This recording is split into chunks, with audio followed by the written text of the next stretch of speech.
Welcome to KRR kitchen. இன்றைக்கி நம்ம கிச்சனில் ரெஸ்டாரண்ட் ஸ்டைலில் நல்ல ஒரு சூப்பரான சென்னா மசாலா எப்படி செய்கிறதுன்னு தான் பார்க்க போகிறோம். இந்த சென்னா மசாலா பார்த்திங்கன்னா சப்பாத்தி, பூரி, நான், புலாவ்னு எல்லாத்துக்கூடையும் வச்சு சாப்பிட டேஸ்ட்டு ரொம்ப அருமையாக இருக்குங்க. ரொம்ப ஈஸியாகவும் செஞ்சிடலாம். எப்படி செய்கிறதுன்னு நம்ம வீடியோக்குள்ளே போய் பார்ப்போம். அதுக்கு முன்னாடி நம்ம சேனலில் இப்போ தான் ஃபஸ்ட் டைம் பார்க்குறீங்கன்னா சப்ஸ்கிரைப் பண்ணி வச்சுக்கோங்க. கூடவே பெல் சிம்பிள் ப்ரெஸ் பண்ணி ஆளுங்கிற ஆப்ஷனையும் ப்ரெஸ் பண்ணி வச்சுக்கோங்க. அப்போ தான் நான் போடுற வீடியோஸ் எல்லாம் உங்களுக்கு தொடர்ந்து நோட்டிஃபிகேஷனில் ஒன்றுக்கு ஒன்று கிடச்சிக்கிட்டு இருக்கும்.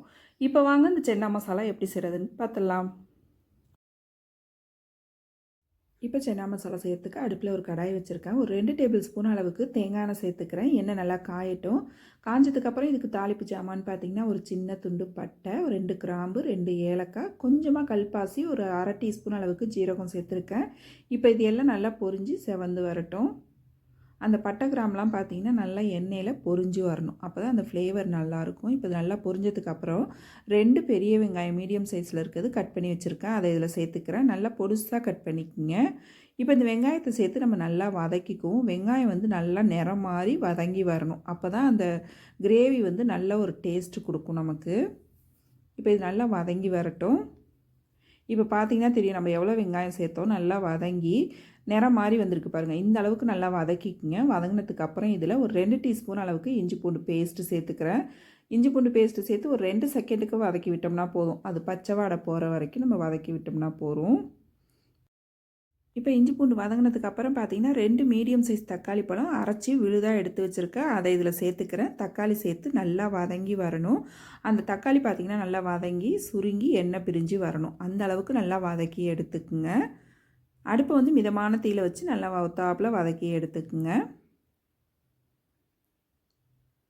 இப்போ தக்காளி நல்லா வதங்கி வரட்டும். அதுக்கப்புறம் நம்ம மற்ற பொருள்லாம் சேர்த்துக்கலாம்.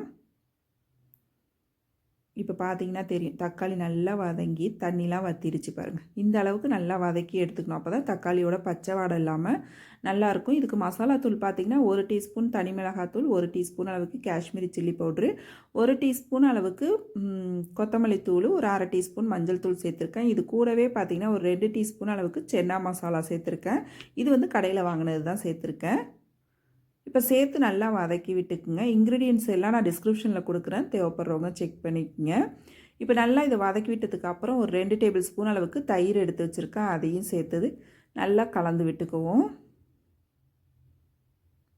இப்போ தயிர் சேர்த்து எல்லாம் நல்லா வதங்கினதுக்கு அப்புறம் பார்த்திங்கன்னா ஒரு 200 கிராம் அளவுக்கு கொண்டக்கடலை எடுத்து நல்லா ஒரு 8 மணி நேரமாக ஊற வச்சு குக்கரில் ஒரு 4 விசில் வச்சு வேக வச்சுருக்கேன். உப்பு போட்டு தான் வேக வச்சுருக்கேன். நம்ம அந்த தண்ணியோடையே சேர்த்துக்கலாம். இதிலே பார்த்திங்கன்னா கொஞ்சம் கொண்டக்கடலை தனியாக எடுத்து வச்சுருக்கேன். நம்ம அதை வந்து விழுதாக அரைச்சிட்டு இதில் சேர்க்கணும். அதுக்காக எடுத்து வச்சுருக்கேன். இப்போ தண்ணியோடு சேர்த்துருக்கேன். இதில் அரைச்ச கொண்டக்கடலை விழுதியும் இது கூடவே சேர்த்துக்கிறேன். இது போல் சேர்க்கும்போது நல்ல ஒரு டெக்ஸ்சர் கொடுக்கும். நல்லா கிரேவி வந்து பார்த்திங்கன்னா க்ரீமியாக சாப்பிட்றதுக்கு ரொம்ப நல்லாயிருக்கும். இப்போ நல்லா சேர்த்து கலந்து விட்டுக்குங்க. உப்பு காரம் எல்லாம் போதுமான்னு பார்த்துட்டு தேவைன்னா கூட நீங்கள் இந்த ஸ்டேஜில் சேர்த்துக்கலாம். உங்களுக்கு கிரேவி கொஞ்சம் திக்காக இருக்கிற மாதிரி இருந்துச்சுன்னா கொஞ்சமாக தண்ணி சேர்த்து கூட இதை நல்லா இப்போ கொதிக்க வச்சுக்கணும். ஒரு 5லேருந்து ஒரு 10 நிமிஷம் கொதிக்க வச்சிங்க அப்படின்னாக்கா நல்லா கொதித்து வந்துடும். எனக்கு கொஞ்சம் உப்பு பத்தலை, உப்பு மட்டும் சேர்த்துக்கிறேன். சேர்த்து நல்லா கொதிக்க வச்சுக்கிறேன். நல்லா கொதித்ததுக்கப்புறம் பார்த்திங்கன்னா கொஞ்சம் லைட்டாக திக்காகி நல்லா எண்ணெய் பிரிஞ்சு வரும். அது வரைக்கும் நல்லா கொதிக்க வச்சு எடுத்துக்கணும். அப்போ தான் டேஸ்ட்டு நல்லாயிருக்கும். இப்போ பார்த்திங்கன்னா தெரியும் நல்லா கொதித்து திக்காகிடுச்சு. இந்த அளவுக்கு இருக்கணும். இப்போ இதில் வந்து பார்த்திங்கன்னா ஒரு 1/2 கப் அளவுக்கு தேங்காய் பால் எடுத்து வச்சுருக்கேன். அதை இதில் சேர்த்துக்கிறேன். தேங்காய் பால் வேணால் சேர்த்துக்கலாம். இதுக்கு பதிலாக நீங்கள் ஃப்ரெஷ் க்ரீம் கிடச்சா கூட நீங்கள் சேர்த்துக்கலாம். அது இன்னுமே டேஸ்ட்டு நல்லாயிருக்கும். தேங்காய் பால் சேர்த்ததுக்கப்புறம் பார்த்திங்கன்னா தேவையான அளவு கொத்தமல்லி தழை தூவி கஸ்தூரி மேத்தி ஒரு டீஸ்பூன் அளவுக்கு எடுத்து வச்சுருக்கேன். வெந்தயக்கீரை பவுட்ரு இது சேர்த்து இது கூடவே பார்த்திங்கன்னா 1 டீஸ்பூன் அளவுக்கு சர்க்கரையும் சேர்த்துக்கிறேன். இப்போ எல்லாத்தையும் சேர்த்து நல்லா கலந்து விட்டுருங்க.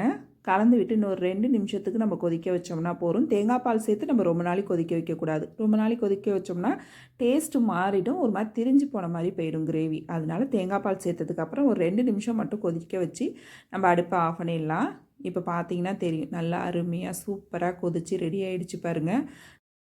இப்போ கடைசியாக இறக்க போகிறப்ப பார்த்திங்கன்னா இதில் ஒரு 2 டேபிள் ஸ்பூன் அளவுக்கு வெண்ணெயை நல்லா உருக்கிட்டு சேர்க்கும் போது பார்த்திங்கன்னா டேஸ்ட்டு ரொம்ப அருமையாக இருக்கும். இது போல் நல்லா உருக்கிட்டு சேர்த்துக்குங்க. பட்டரை வந்து நம்ம டேரெக்டாக அப்படியே சேர்க்குறத விட இது போல் உருக்கிட்டு சேர்க்கும் போது இன்னுமே டேஸ்ட்டு ரொம்ப சூப்பராக இருக்குங்க. ஆனால் கடைசியாக இது போல் சேர்த்துக்குங்க. அப்போ தான் டேஸ்ட்டும் சரி மணமும் சரி ரொம்ப அருமையாக இருக்கும். நல்லா இப்போ பட்டர் சேர்த்ததுக்கப்புறம் நல்லா ஒரு தடவை கலந்து விட்டுருங்க. அவ்வளோதான், ரெஸ்டாரண்ட் ஸ்டைலில் நல்ல ஒரு சூப்பரான சென்னா கிரேவி இன்றைக்கி நான் செஞ்சு காட்டியிருக்கேன். நான் சொன்ன டிப்ஸோட சொன்ன அளவுகளோட இந்த சென்னா கிரேவியை செஞ்சு பாருங்கள். டேஸ்ட்டு ரொம்பவே அருமையாக இருக்கும். நல்லா சப்பாத்தி, புலாவு, ரொட்டி எல்லாத்துக்கூடையும் வச்சு சாப்பிட ரொம்ப அருமையாக இருக்குங்க. ட்ரை பண்ணி பாருங்கள். ட்ரை பண்ணி பார்த்துட்டு எப்படி இருக்குன்னு எனக்கு கமெண்ட் பண்ணுங்கள். என்னோட இந்த ரெசிபி பிடிச்சிருந்துன்னா லைக் பண்ணுங்கள், ஷேர் பண்ணுங்கள். மறக்காமல் நம்ம கேஆர்ஆர் கிச்சனை சப்ஸ்கிரைப் பண்ணி வச்சுக்கோங்க. நாளைக்கு வேற ஒரு ரெசிபியோட சந்திப்போம். தேங்க்ஸ் ஃபார் வாட்சிங்.